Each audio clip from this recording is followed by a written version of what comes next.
Greetings. Hi there. I'm Clifford Bates, and welcome once again to reading Machiavelli's Prince. Today we are looking at chapter 21, which follows from the previous chapter, which in chapter 20 was a break in the new section of the Prince, the last section before the conclusion of the Prince, which focuses on the Prince's prudence. It's kind of here I'm following De Alvarez, who's the translator that I'm using to read from, but also his book he wrote in the 1990s, late 1990s, 1999, 2000, Machiavelli's Enterprise, which is a commentary on the Prince, where he makes the claim that these 5 chapters are kind of like an aspect of judgment. That we're constantly being tested by Machiavelli regarding our judgment or assessment of what he's saying, and assessing whether what he's saying here is actually good advice or not.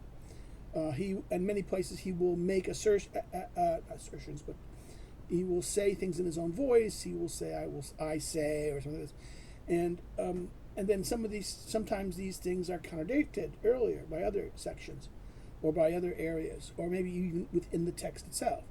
And we are constantly looking at the question of what is in these 5 chapters. These well, it's more than 5. It's 6 chapters because it's 20 to 25. This chapter 21, what is the prince should do that he may be esteemed. So the question of how do you gain esteem? What does a prince do to gain esteem? This chapter has 7 paragraphs. It is one of the it is 7 paragraphs are the most common. Well, it depends on whether you take the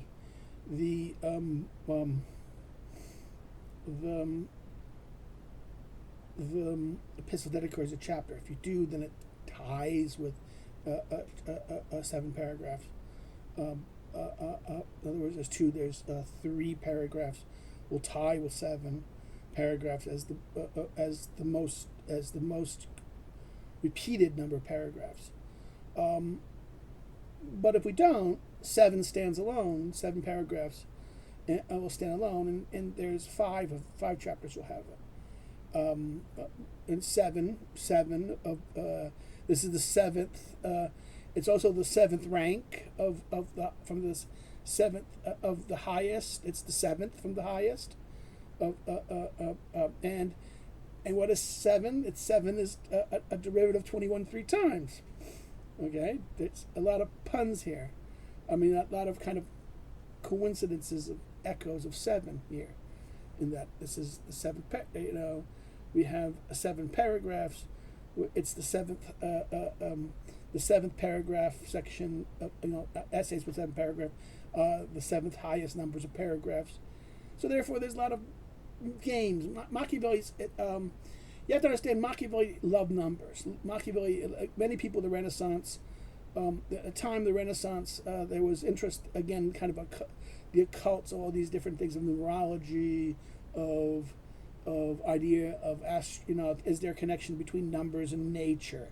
Is there connections between these things? And Machiavelli, like any Renaissance person, the question is are they serious? We don't say no, they're not serious, but he's playing with it. I mean, he's going to play with it. The Prince is something that he worked on, and it is a piece of art. It is as much a piece of art as any fine painting in that sense. He took pride in he worked it in a degree as a piece of art, as an art. Remember, you have to remember, he is a poet. Machiavelli is a poet. He's a playwright. He's written poetry. He's written playwrights. He's written plays, at least 2 plays, and one kind of another one, Mandragula and Clizia. But also there's the famous one about the devil who Balfour, the devil who gets himself a wife. Right? Machiavelli is as a comic writer, but also he is, and in fact, for Italian, he's next to Dante, one of the And Petrarca, he's one of the leading origins of the Italian language, the modern Italian language in that sense, the identity of language, as Milton and Shakespeare is for the English, and Goethe and Luther are for the German. Machiavelli plays a significant role in the language in this sense. So let's go back. This chapter deals with 7 paragraphs dealing with the question of what is to be esteemed, to be loved. Okay, again, esteemed means to be held as valuable, right? Held as thing. We're going to say esteemed to be loved. So remember, this echoes on it. Is it better to be loved or feared? Right? Again, it raises that the theme of being esteemed leads to that as well.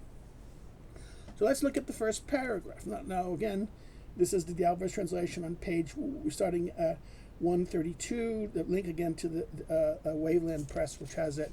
You can always get it, the Alvarez online, news copies and things like that through Amazon or one of the other sites. This paragraph goes, "Nothing makes a prince so esteemed as when he does great enterprises and gives himself rare examples." Period. Again, the footnote here is 1. Again, this is on page 135. It's a long note. It's the line is de raza exemples, to give by and of himself a rare examples.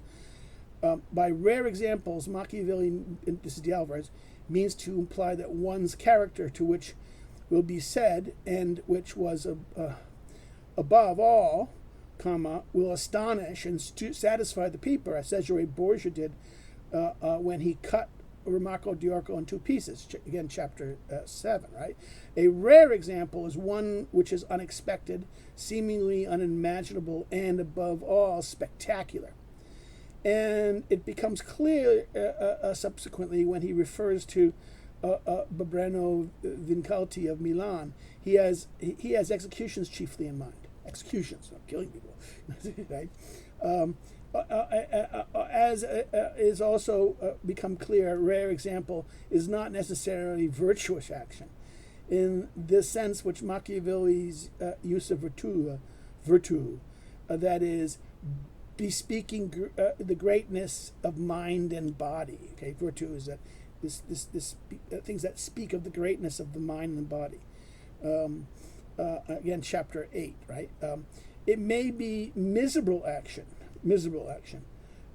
as was, for example, Ferdinand's exiling the Marranos. Again, these are the converts, right? This is the pious cruelty. But it is one which will occupy men's mind in wonder and surprise, awaiting the next unheard but thrilling deed. Machiavelli fully understood the popular appetite for spectacular of the circus. In other words, he understands that. Again, remember he said about the people and most people are visioned by sights and spectacular.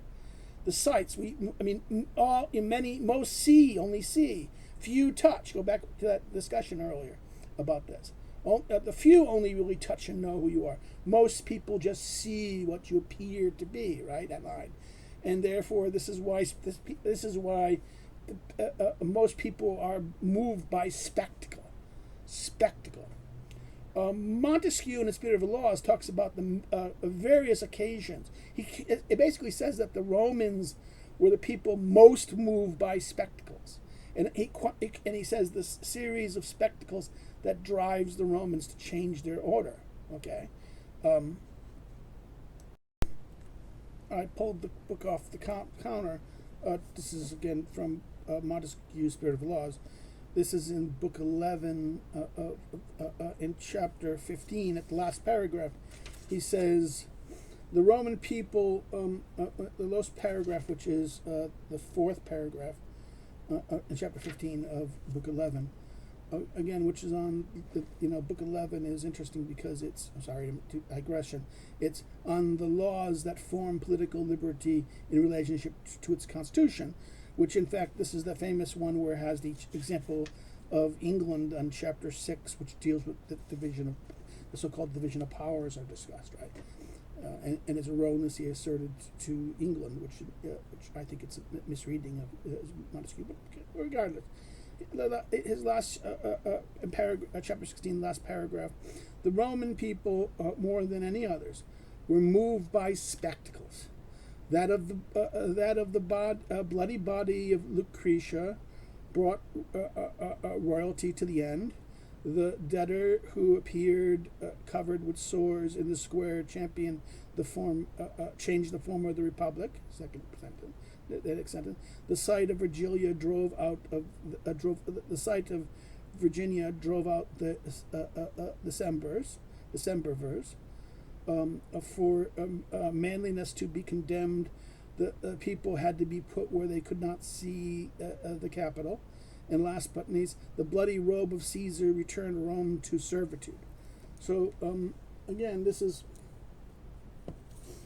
from Montesquieu, the idea of spectacle, and D'Albert is highlighting this. That people, and now he's saying, now, next sentence, Machiavelli goes. He says, people, you give by rare examples, and rare examples are going to be how you begin esteem by rare examples. And what are rare examples? These, as we mentioned earlier about these examples of a prince doing actions, deeds that get him, that leave the people satisfied, spectacles that leaves the people satisfied, stupefied, as Saint-Germain did. They have things that they see, and that it gives them wonder and a situation that they're in awe, and therefore they are both satisfied, as he says, satisfied and stupefied. And again, this is what is meant here. Now, in the next sentence, he's going to give an example. He says, "We have in our times Ferdinand Aragon, comma, the present king of Spain, period." Now, what's interesting about this is Aragon, right? This is the king of Spain. This is the man who is the great establisher, unificator of Spain, right? He says, "One can almost call that man a new prince, because from a weak king he became by fame and glory the first kings of the Christians." But he got the name of the most Catholic prince, right, by the Pope. Semicolon. "And if you consider his actions, you will find them all exceedingly great, and some of them extraordinary." Now, the "you" here is, again, the courteous "you" is used. In other words, this is, again, the "you" is a courteous "you." He's being more formal here, not intimate. He says, now, if you reflect on all his things are, what he says, the extraordinary. In other words, all extremely great, and some of them extraordinary. Next sentence. "In the beginning of his reign, he attacked Granada," and that was the Moorish city. The Moors kept the big city of the Islamic Spain. He conquers Granada, the great city. Okay, he attacked Granada, and that enterprise was the foundation of his state. He did it leisurely, without any fear of being impeded. There's a semicolon here, and there's a note by D'Alvarez. D'Alvarez's note under Ferdinand in number 2 on page 136 we're looking at. But this is note 4. "Ele fece orzeno el stan sos stopito di essential impedio." The usual translation of this phase is, "He did it when he was at peace and was without fear of being impeded." But it seems to me that the context makes it clear that he proceeded slowly, as not to awaken suspicions of the barons, who did not perceive his policy of acquiring power over them by means of the war until it was too late. So D'Alvarez makes it clear that it's how you translate it. If you read it the other way, the tradition way that many people read this line, you will misunderstand, because the context. This context is not about it was about his. It allowed him to build his state, and to do that was the taking power away from the other lords. In fact, this is the whole point of if you understand continental Europe, the building of the great nation states, right? The building of the great nation states in the 16th, 15th, 16th, and 17th century. First, and this is also why Louis XIV will be so important, because it will be under Louis the 14th that he will castrate and control all the great duchies and puts them under his control, centralized power. Okay, it was Ferdinand of Aragon who does this for Spain when Machiavelli is writing. Before this, the France of Machiavelli's time is still a king is powerful and has great things, but he is still very much dependent upon the great barons. He could not do anything. It's a much more federated system of power. It's not unified. It's not centralized. It was, again, as the example goes back all the way thing about the kingdom of Darius versus the French, right? The kingdom of very centralized states of centralized control versus decentralized control. This is France. Now, Aragon, what what Ferdinand does is to take the power away from the central, in other words, from the very important barons. He does this by war. He wages war, and he does so with Granada, and he does so slowly, not to, as Alvarez Henson, I think he's right about this, he proceeds slowly, not from moving from peace to war, but he moves slowly not to have the barons threatened, see that this was his ambition of unifying power away and taking power away from them. Okay, so let's go to, and that's the semicolon there, so let's go back to the text on page 132 in the middle of the paragraph thing. So it being impeded, semicolon. For he kept occupied the minds of the barons of Castile, whereby they did not think about making innovations because they were thinking of war. Because the innovations are against his state, against making innovations against what he's trying to do. So therefore, he occupies their minds on war, such that he made it so that it kind of masked them from this. And this is the idea that he unifies Castile. He takes control of Castile. Castilian the nobility, the lords of Castile, would be jealous of Aragon's power, and therefore this is the thing. And therefore, that's why, the marriage, right? Ferdinand and Isabella, right? And therefore he keeps them occupied on the war in such a way that they don't realize that he's centralizing authority, okay? And next sentence, he goes, and he acquired by that means reputation and imperium over them. In other words, he acquired by the means of his war, the Granada and the success of it, the conquering of Granada, the capturing of Granada and unifying it within Spain, right, and kicking the Moors out of, kicking the Islamic Moors out of Spain, Europe, continental Europe, all right. And this, in other words, it gave him a reputation and imperium, power, life power. Imperium means Latin, the power of life and death, right, over them, comma, of which they perceived nothing. This is even more. In other words, he achieved power over them, but they did not even notice it. He kept their minds occupied, and then the greatness allowed him to keep even their minds occupied even more from this. And he achieved what? He achieved, as he says, the reputation and imperium over them, and of which they perceived nothing. Next sentence. He was able with the money of the church and of the people to support armies and established a foundation for his militia, which that long war, which afterwards gave him honor. In other words, he used the long war in order to do what? The long war conquering Granada, in order to do what? To order the militia, to organize the army, paying for it by the people, with the people, and also with the church, money from the people and money to the church. And then what does he do? He used it to achieve, and what it afterwards gave him honor. In other words, how he ordered the militia, the Spanish army, right? The army he created. Besides, next sentence, beside this, in order to undertake greater enterprises, always serving religion, comma, he turned to a pious cruelty, driving out the kingdom and despoiling the Marranos. / and there cannot be another more miserable and rare example of this. Now this is footnote 5.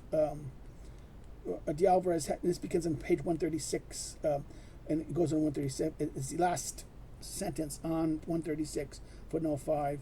He says, the Marranos were converted Jews who were accused of practicing Judaism in secret while publicly professing Christianity. The Jews and the Marrano were expelled from Spain in 1501, 1502. So the expulsion of the Jews. The Marranos were converts, but in other words, their conversion was not treated as reality. And they were accused of really, this is a Netanyahu in his book on the Inquisition does a good example, talks about this issue, and I think this is the great classic book on the Inquisition. Even, the Inquisition not only was aiming at Jews, but also aimed at, when the Reformation comes, they'll aim at the Reformation even more. And this is not about religion in many ways. The Reformation or the Inquisition of Rome, or the Roman Church in Spain, was very much a tool that Ferdinand uses and the Spanish king uses to keep keep religion under control and serving the purposes of Ferdinand's state, the state of the Spanish state, in this sense. So let us return to where we left off with that note about the Marranos. Right, this is what the Marranos are. The expulsion of the Marranos is a pious cruelty. A cruelty that produces not pity, but a piety, like a pity that produces cruelty. This is a merging of pity, pious, and cruelty. Right? This is the pious cruelty, this pitiful cruelty. This is the double using of the word pity. Right? This is in the Italian. There's that weird thing about the dual meaning of the term, right? And therefore, this pious cruelty is that Machiavelli speaks of, right? Next, what he does, he assaults, continues. He assaulted Africa under the same cloak. In other words, what is the same cloak? The same cloak is religion. And what is that? He attacks Africa attacking the Moors, under the religion of religion. He attacks Africa under the same cloak, semicolon. He made an enterprise of Italy, semicolon. He finally assaulted France, period. So this is he assaults Africa. Ferdinand assaults Africa under the same cloak, under this cloak of religion. As he kicked the Muslims out of Granada, he is going to attack under the cloak of this and wage war under the site of freeing Africa, North Africa, from Islam, right, and bring the cloak of religion. In other words, he uses religion. Everything out of his mouth is religious. Machiavelli said earlier, right? Everything out of his mouth is religious, and even though in reality it's not, right? That's the whole thing. And Machiavelli puns that the difference between the appearing to be versus being. In other words, he then does what? He assaults Africa. And then he makes an enterprise of Italy. That is what? His attempt to seize control of southern Spain, particularly of southern Spain, southern Italy, Naples, to unify Naples of the Italians and the kingdom of Naples in the south, and kick the French out. And then finally assaulted the French. It is what the alliance between the Spain. Remember, the papacy was at first alliance with French against things, then alliance with Spain against the French. Okay, and this is the point he makes, and he says what? So there's three things: assaulted Africa, enterprise in Italy, and then finally assaulted France. Next sentence: he thus always done and ordered great things, comma, which have always kept the minds of his subject in suspense and aberration, and occupied them with their outcome. In other words, he occupied doing all these great achievements. In other words, first, Granada, then what? In Africa, then what? Again, the religion. We're doing it for the religion. Oh, Rome. We're in Italy. The enterprise in Italy, doing what? Well, we're helping the church. And then France. Well, helping the church get rid of the French. Again, all of this is done and keeping the minds of the subjects in suspense and admiration. and occupy them with their outcome. In other words, the outcomes is more and more power, more and more control, more and more greatness. Comma, and all these actions of his arose one from the another in such a mode that he never gave space to men between the one and the other to work quietly against them. In other words, because all these things are right on top of each other, right, as he did it, right? What did he do? He didn't give the people, anyone who was opposed to him or may object to this, space or time to be able to what? Work quietly against them, conspire against them. It was, in other words, by keeping their minds busy and occupied at these events, one after the other, he doesn't give them time to kind of conspire or to work against them. And this is how he ends the first paragraph. The next paragraph, right? He goes, it is also very useful for a prince to give rare examples himself with respect to his government, similar to those which were narrated by Messer Birbardo of Milan, which, when the opportunity is given him of someone who does some extraordinary thing in civil life, whether good or bad, he should pick a mode, with respect to rewarding or punishing them, of which much will be said. Now this is Monsieur Bernardo of Milan is in footnote 6. Again, I want to point to it because simply just to kind of highlight on it. He was Duke of Milan from this year. He was notorious for his extraordinary modes of punishment, right? So therefore, in other words, Machiavelli doesn't speak that. He doesn't speak of the punishment. If you knew about what he did and his fame for his innovating new techniques of punishing people, right? Instead, what we get is what a discussion. He offers a mechanism as an example of someone who when the opportunity is given him of anyone who does some extraordinary thing in civil life. See, it sounds like good, extraordinary thing, right? Whether good or bad, he should pick a mode with respect to rewarding and punishing him.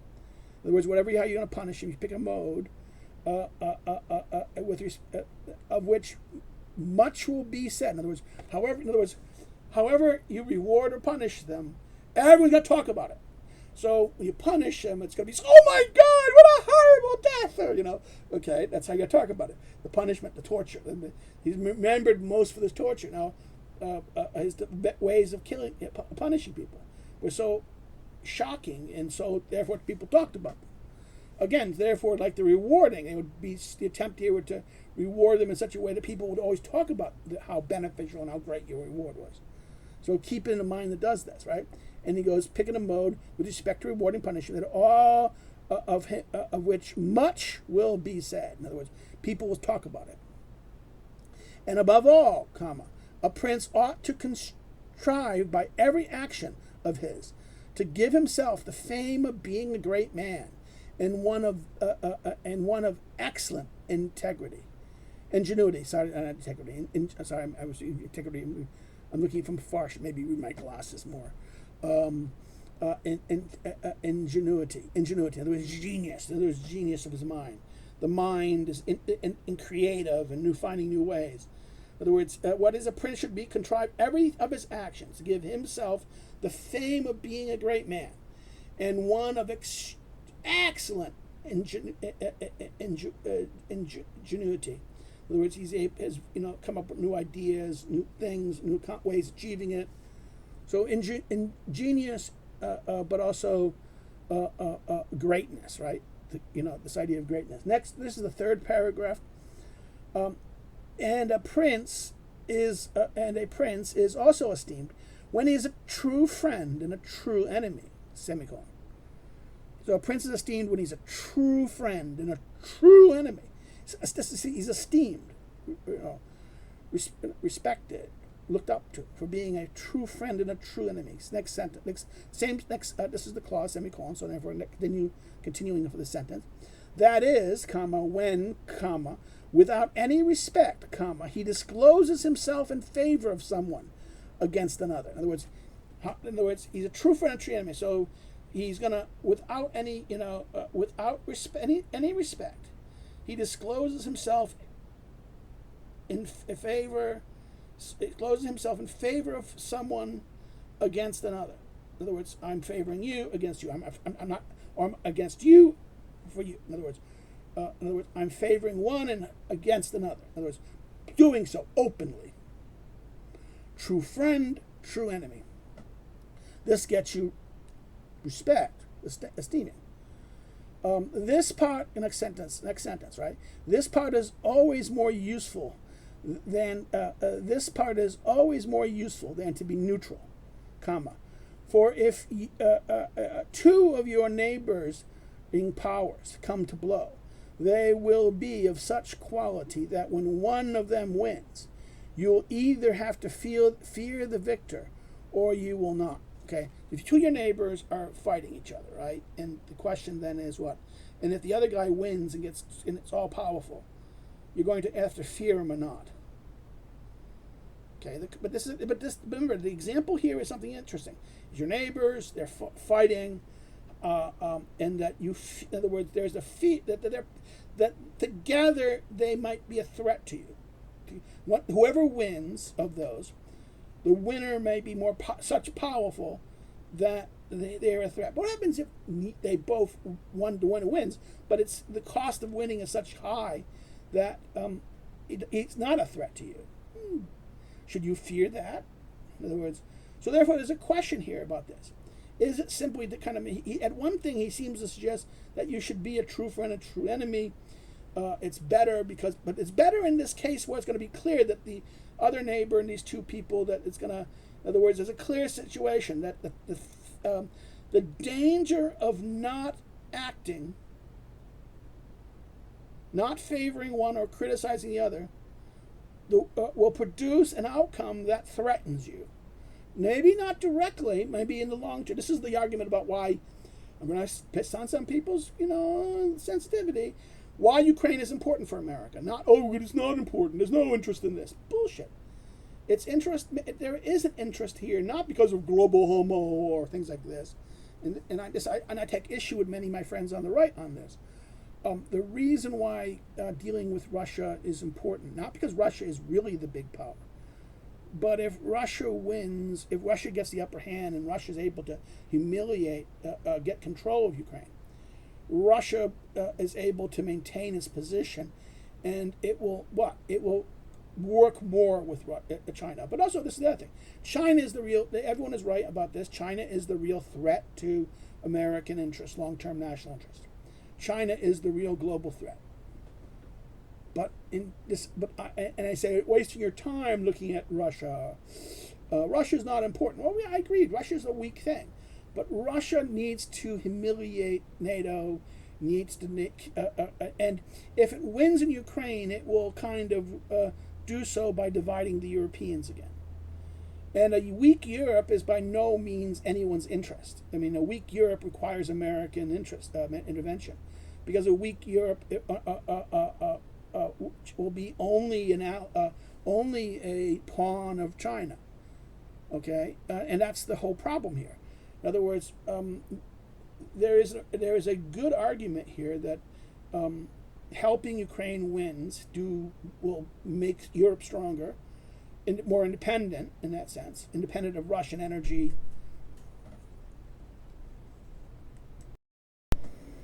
Now, sorry, I had to turn the fan. Hope it's not making noise because it was getting warm in here. That's why. So it's rather hot outside. It's today. I think it's in the 90s outside, or the 30s in Europe. So now let's look at.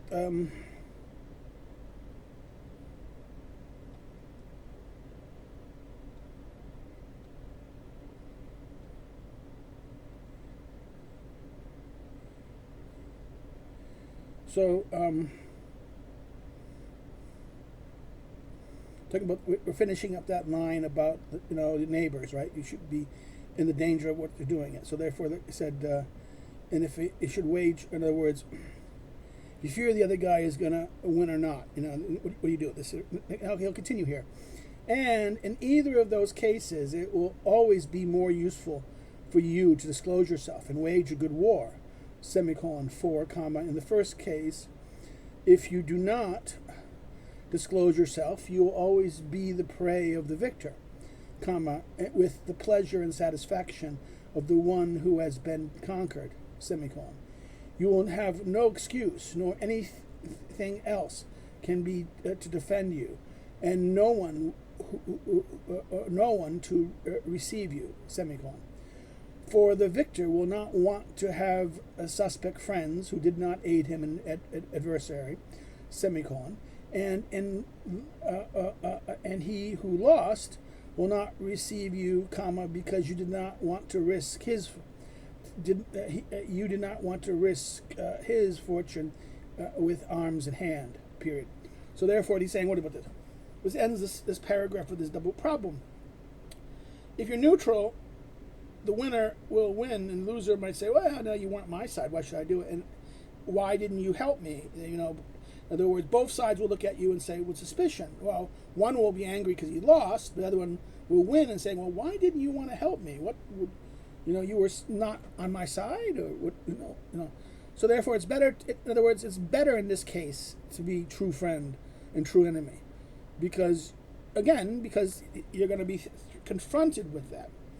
Now we turn to the next paragraph. This is on page 133.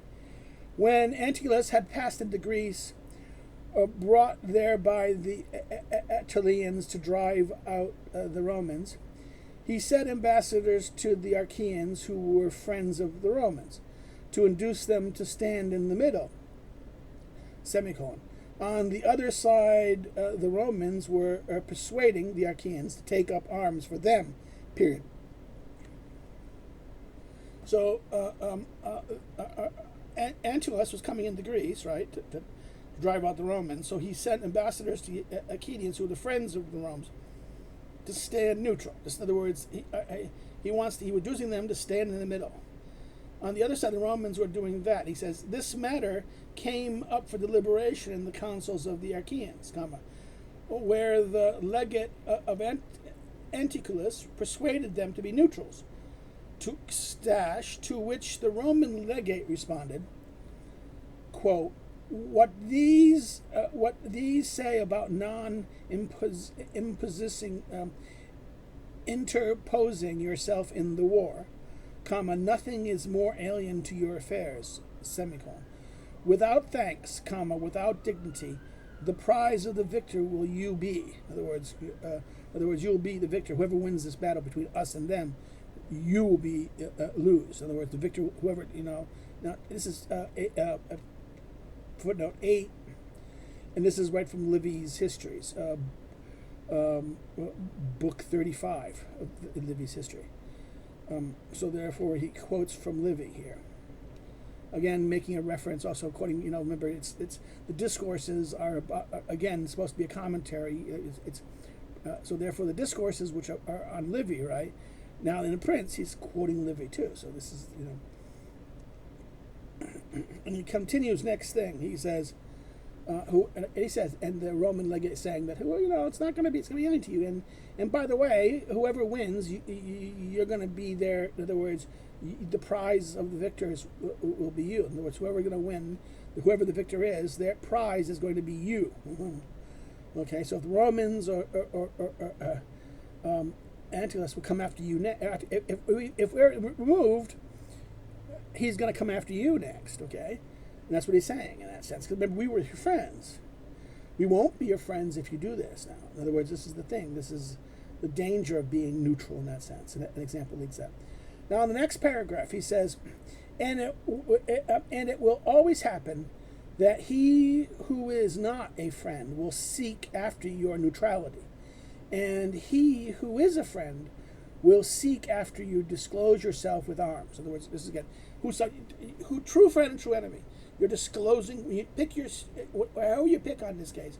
You whomever you pick here, you are going to be a true friend and a true enemy. You're disclosing with arms. Okay, your arms are going to reveal what are you, a friend or an enemy. And this, in this sense, he says, the next sentence here of this paragraph.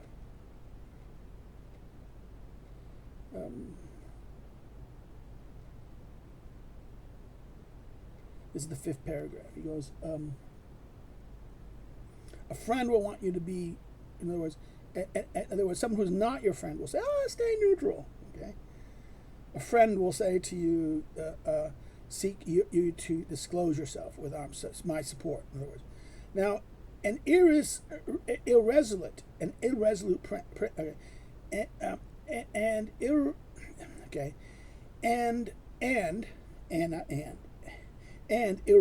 princes, in order to avoid present dangers, most of the time follow the road of neutrality, and most of the time they are ruined. Okay, this is interesting. In other words, irresolute princes often will always pick neutrality. And he says, and with the line, most of the time they follow the road of neutrality, and then most of the time they are ruined. But when a prince, next sentence, discloses himself boldly in favor of one party, if that one to whom you have adheres wins, even though he may be powerful and you remain at his discretions, he will be obliged to you, and there is a contract of love, and men are never so dishonest as with such an example of ingratitude that they would wholly oppose you, Moreover, victories are never so clear that the victor does not have to have some respect, especially for your justice. Now, this is footnote number 9 of the Alvarez. And he says, one wonders, of course, about Machiavelli's concern of justice here, right? When he has previously told us that most men look to the end, right? To the end. He said most men look at the end. And what is the end?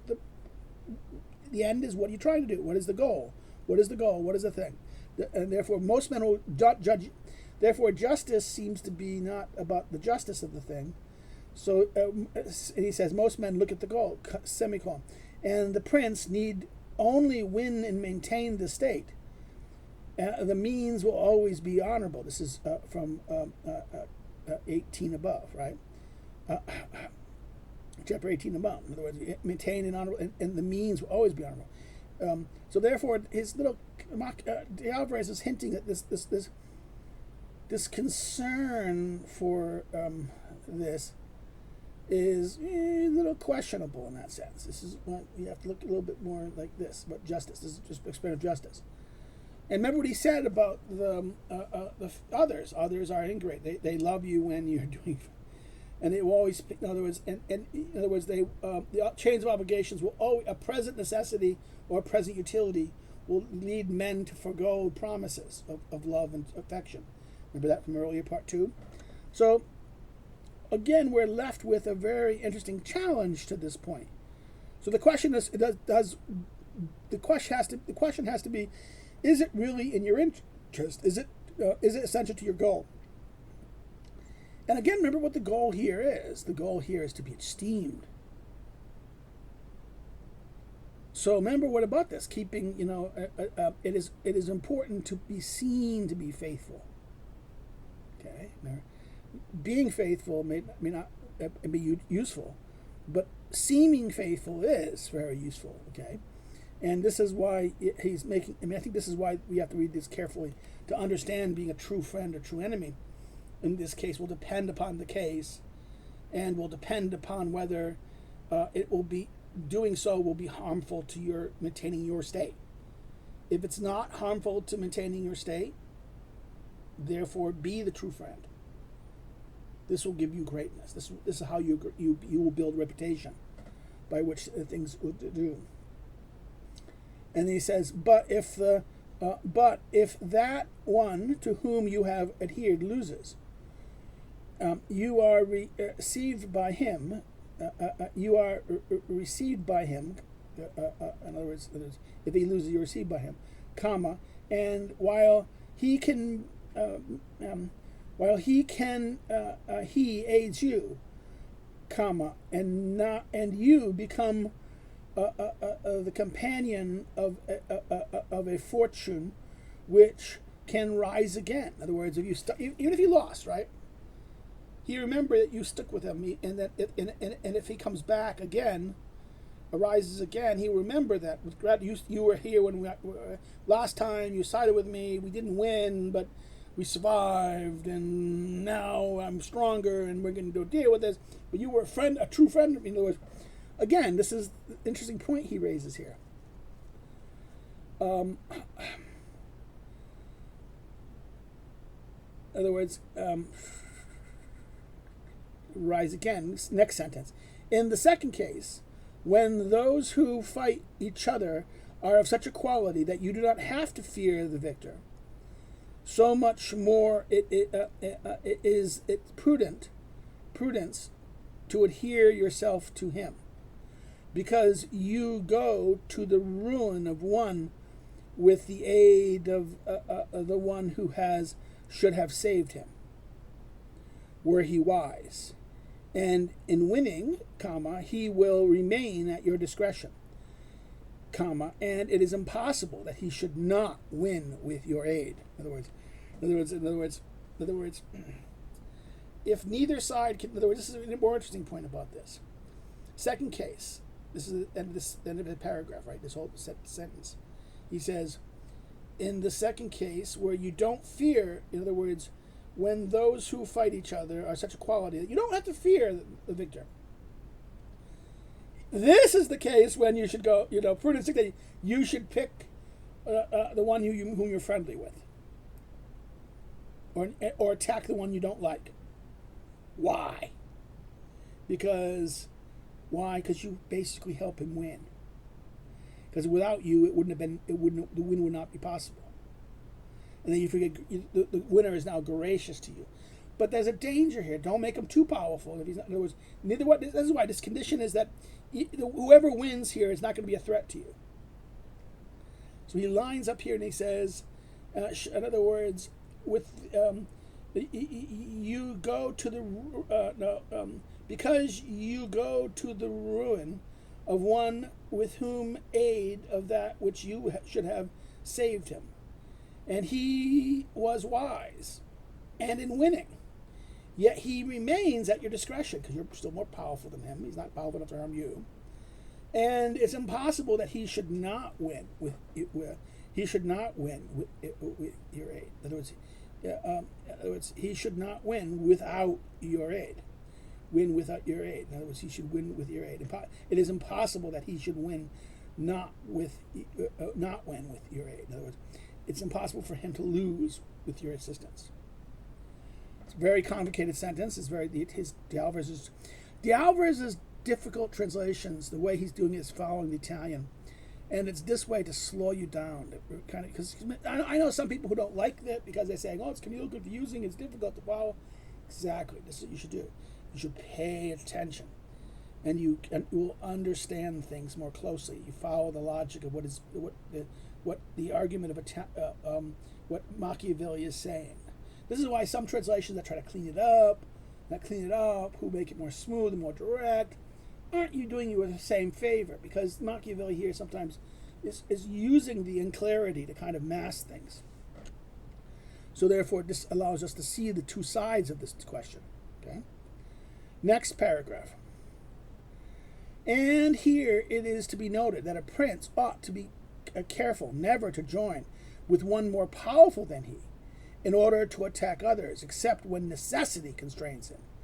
As been said before, for in winning you remain his prisoner, semicolon, and the prince ought to avoid as much as they can, comma, without being left at the discretion of others. Again, remember,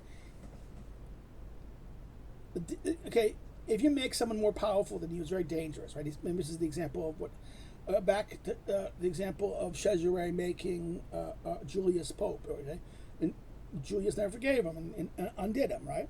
Again, this is the classic example of this. This is why we have to be very careful of this. The great don't always forgive, and anyone who you make powerful, you become their prisoner. In that sense, you become their prisoner. In that sense, and therefore you have to be very careful here in this sense.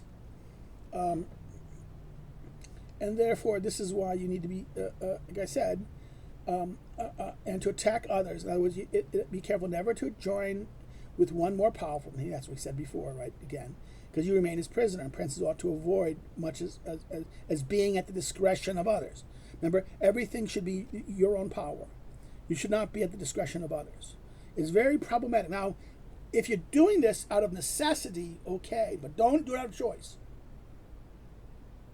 If in other words, if you feel that if you don't side with him, he's going to hold it against you, and that's going to be that will threaten your state. That will threaten the state and the survival of your state. So again, you need to take care, ensure that your state survives. So necessity will aid you to this more powerful actor. It's not the best option. It's a suboptimal choice. But if not doing it, not siding with this powerful actor will threaten you and threaten your state, then that's necessity. Necessity is forcing your hand here.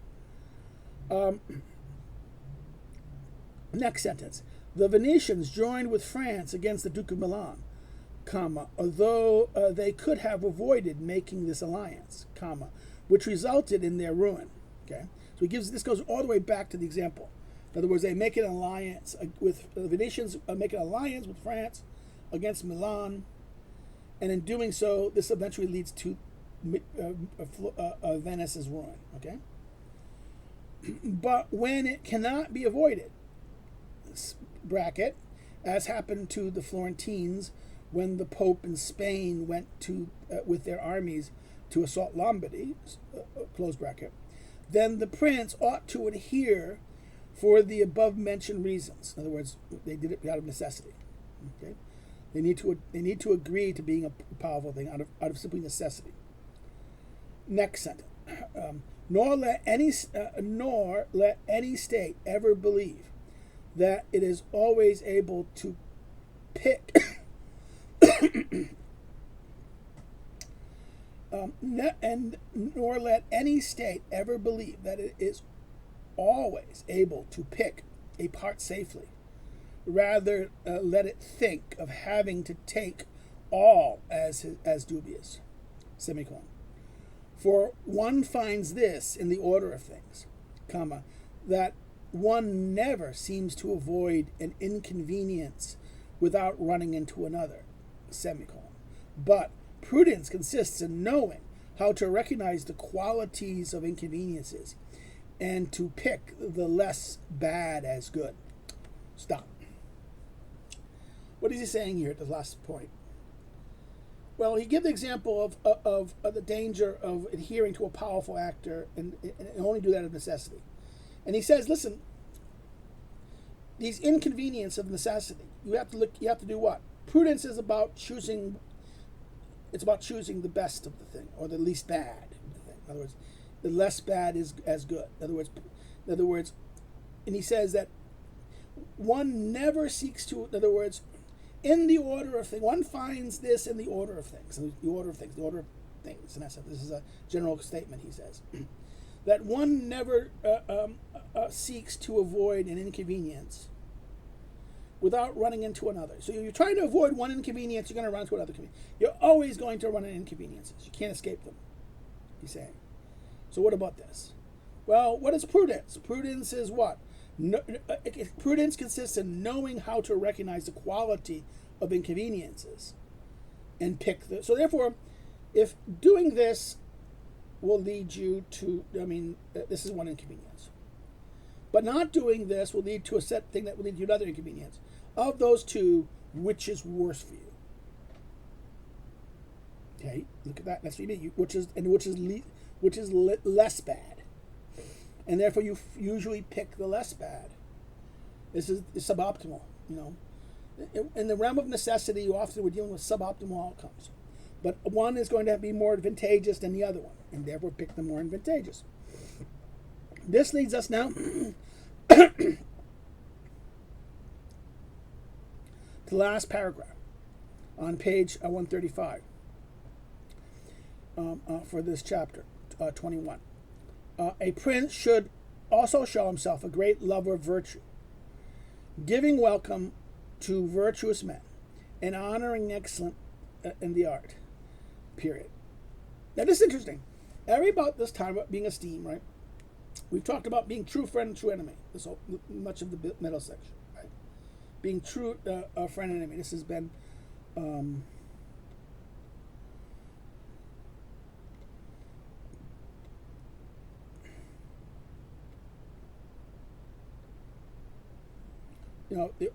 first paragraph deals with examples of greatness, right? And then the example of Ferdinand. And then what does he do? And then we have again the example of Milan doing, in other words, doing great examples that people doing things that people recognize. Third paragraph about this begins the true friend, true enemy, right? About whether should you be neutral or not. So this is paragraph 3, 4, 5, and 6. 3. You're doing it correctly, right? Yeah, 3, 4, 5, and 6. And then 7 talks about virtue. Being seen as what? Should show himself a lover of virtue, giving welcome to virtuous men and honoring the excellent in the arts. In other words, not only virtue, but also excellence in the arts, great artists, recognizing the great artists, great people who do the arts, not the arts, also crafts and things like this, endeavors. Now continue, next sentence. Next, he should encourage his citizens, enabling them quietly to practice their trades in merchandise and in agriculture and in every other trade of men, so that this one is not afraid to establish his possessions, embellish. In other words, not afraid to embellish his possessions, for fear that these might be taken from him, nor this other to open a traffic for fear of taxes. In other words, he's afraid of tax. If he's going to make a profit or something, and he's afraid, if I make too much money, the king will come after you. Remember, don't touch the subject's things. Women and their material things, right? So therefore, what? Encourage them. Encourage them to make money, and don't try to take it. He's saying they should not be what? He should be encouraged that they enable them quietly to practice their trades in merchandise and agriculture and every other trade of man, so that one is not afraid to embellish his possessions for fear that this might be taken from him, or nor this other to open a traffic, in other words, a trade of goods, for fear of taxes. In other words, open a traffic for fear of taxes. In other words, he opens to do something, not do it, and do it elsewhere. You want them to do it there, yours, and so that they, in other words, to escape taxes, they'll do someplace else. No. But he ought to prepare rewards for the one who wants to do these things, and for whomever thinks, in whatever mode, of increasing his city or his state. So when people who, in other words, you have to do what? You always have to think of rewarding, prepare rewards for those who will do things that will increase your city or your state. In other words, the wealth and property and the value or capital within your thing. Those who increase it, your state, and that includes your people and your and their wealth. And if you improve that they're improved, this improves your standing. Next sentence. He should, besides this, at the proper times of the year, keeping the people occupied with feast and spectacles. In other words, keep the people occupied with feast and spectacles. Again, to proper times of the year, and keep the people occupied with feast and spectacles. Next sentence. And because every city is divided into arts and trades, he should take account of these universities, comma, the schools of trade and schools of arts, and meeting with them sometimes, comma, and making himself an example of humanity and magnificence. Always keeping firmly, comma, nevertheless, the majesty of his dignity, comma, for this he does not want to be lacking in anything. In other words, he needs to be go out there and go to the universities, be seen. But you making sure don't make a fool of yourself. Don't make yourself laughable, contempt. You need to do it so that you have to look, keep your majesty, example of humanity and magnificence. But at the same time, keep the majesty of your dignity. Maintain that majesty. And here, this ends the chapter. Okay. This has been kind of a long talk, 1 hour. If you have any comments, please put them below, and I will respond. If you have liked this video, like what we said here, and like the video, please do it and share it with your friends on social media. Other things, share it, please. If you want to get more, if you want to see more of this kind of material, you can subscribe, and you can follow me on on the social media below. On this, okay. See you next time. Okay, take care. Bye bye.